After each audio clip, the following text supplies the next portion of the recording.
দূর বাল, পকেটে 1 টাকাও নেই। পুজো যে মাল খাবো সেই টাকাটাও নেই। তোর এই সমস্যা, আমার এই সমস্যা ছিল, কিন্তু আমি উপায় পেয়ে গেছি। কি উপায় রে?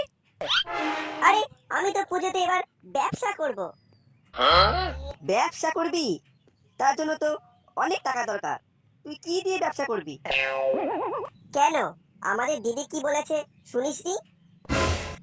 দিদি বলেছে এইবার পুজোতে চা ঘুগনি ঝালমুড়ি বিক্রি করতে হেভি ইনকাম হবে। আমি তো এবার পুজোতে তাই করব।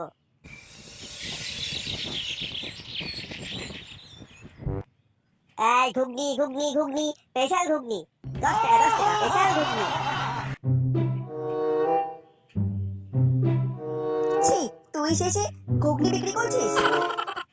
হ্যাঁ করছি, তাতে তোর কি?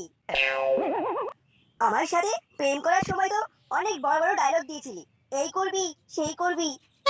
ভাগ্যিস তোর সাথে আমার ব্রেকআপটা হয়ে গিয়েছিল, না হলে তো আমাকে এখন এই ঘুগনিওয়ালার সাথে থাকতে হতো।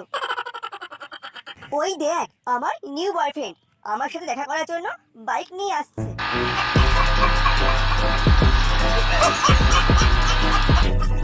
ও একটা বিড়ি কোম্পানিতে চাকরি করে। ও তোর মতন ভিখারি না। বললি তুই আমি ভিখারি?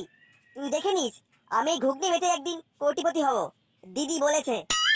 এই তো তুমি চলে এসছো, চলো আমরা এবার ঘুরতে যাই। হ্যাঁ বেবি চলো, তোমাকে কিন্তু আজকে সেই লাগছে দেখতে। ধ্যাট, কি যে বলো না, তোমার বাইকটা কিন্তু হেভি লাগছে। হ্যাঁ শোনা, পুজোতে নতুন কিনেছি বাইকটা, তোমাকে নিয়ে ঘুরবো বলে। আরে এটা তো মদন, দাঁড়া বাড়া সব আর মেরে দেবো। মদন, এ মদন, তুই তো সারাদিন লোকের থেকে বিড়ি ধার করে খাস, তুই আবার বাইক কিনবি কবে?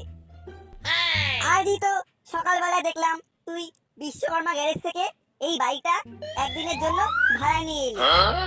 গার মেরেছে কাজে, এ তো দেখছি খেচা হাটে হাড়ি ভেঙে দেবে। কি, তুমি বিড়ি ধার করে খাও আর তুমি এই বাইকটা ধার করে এনেছো?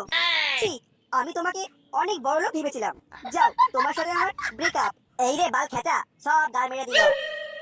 সরি খেচা, আমি তোমাকে ভুল ভেবেছিলাম। আমাকে প্লিজ ক্ষমা করে দিও। আমি আজও তোমাকে মনে মনে ভালোবাসি। হাট বাড়া, তোর মতন 12 ভাতারি মালকে ক্ষমা কাবি নেই। তুই দেখে নিস, এই দিদির আশীর্বাদেই আমি ঘুগনি বেচে কোটিপতি হব, তারপর একটা ঝাক্কাস মাল পটাবো। এই ঘুগনি ঘুগনি ঘুগনি, পুজো স্পেশাল ঘুগনি, 10 টাকা 10 টাকা 10 টাকা পুজো স্পেশাল ঘুগনি ঘুগনি।